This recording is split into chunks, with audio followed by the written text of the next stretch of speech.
한국 축구가 2022 카타르 월드컵에서 역대 두 번째 원정 16강에 도전합니다. 대한민국 축구가 16강 안에 들어가기 위해서는 대한민국의 캡틴 손흥민의 활약이 굉장히 중요한데요. 한편 손흥민은 지난 2일 프랑스 마르세유의 오렌지 벨로드롬에서 열린 챔피언스리그 D조 6차전 올림피크 마르세유와의 원정 경기에서 불의의 부상을 당했습니다.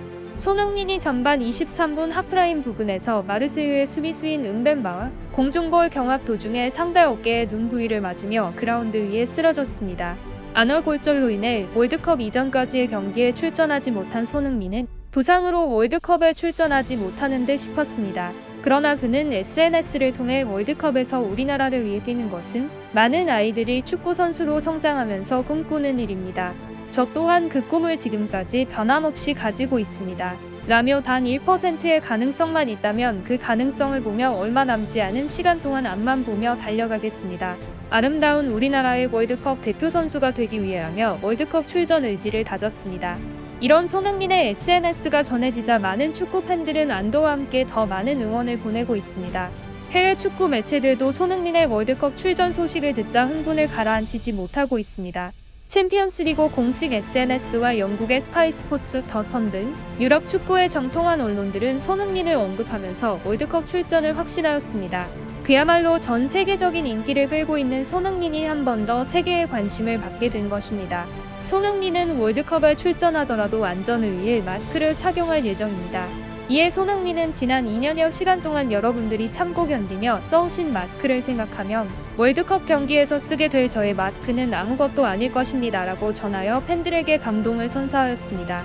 2002년 월드컵 4강 신화의 주역인 김태형 선수는 손흥민처럼 2002년에 타이거 마스크라는 이름으로 불리며 스페인과의 4강전에서 활약했습니다. 그는 이탈리아와의 16강전에서 상대 공격수 비에리의 팔꿈치의 안면을 가격당한 후에 코뼈가 함몰되는 골절상을 입은 뒤 스페인전에서 붉은색 안면 보호 마스크를 쓰고 뛰었습니다. 김태형 선수는 당시에 아무도 뛰라고 강요하지 않았지만 자발적으로 진통제를 맞고 마스크를 썼다. 다리를 다쳐서 뛰지 못하는 것도 아닌데 벤치에서 쉴 수 없었다며 4년을 기다린 월드컵에 대해 의지를 다졌다고 말했습니다. 그러면서 지금의 흥민이도 그런 심정일 것이라며 흥민이의 마음을 나보다 잘 아는 사람은 없을 것이다. 안면 부위는 수술 이후 심한 두통이 밀려온다. 이런 가운데 월드컵에 뛰겠다는 메시지를 준 흥민이의 의지가 대단하다며 통증과의 싸움이 될 것이라고 이야기했습니다. 한편 손흥민이 출전한다는 소식이 전해지자 대한민국이 속한 H조는 그야말로 혼란에 휩싸였습니다. 특히 가나 매체 중에 하나인 가나 스포츠 온라인은 가나 대표팀이 카타르 월드컵 조별리그 H조에서 만날 수 있는 가장 위험한 선수 11명을 선발했는데 그 중에 손흥민이 2위에 뽑혔습니다. 해당 매체는 손흥민에 대해 다재다능하고 번개처럼 빠르다. 양발을 다 사용하면서 골문에서도 치명적인 결정력을 자랑한다. 21세기형 선수의 패러다임이라면서 가나 수비진 입장에서 그는 재앙 같은 존재가 될 것이라며 평가했습니다. 영국의 매체인 미러는 H조에서 대한민국이 과소평가된 나라이며 한국의 전력에서 손흥민의 비중을 크게 다루었습니다.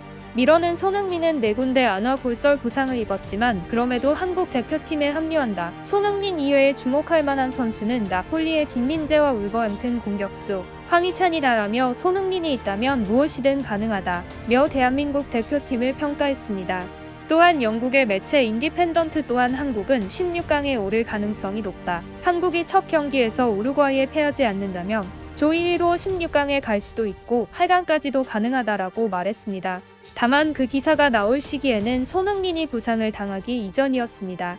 그만큼 손흥민의 위치가 대한민국 대표팀에서 얼마나 중요한지 알 수 있는 대목입니다. 반면 대한민국의 월드컵 16강을 비판적으로 바라보는 매체도 있었습니다. 비판의 이유는 바로 손흥민 활용법 때문이었습니다.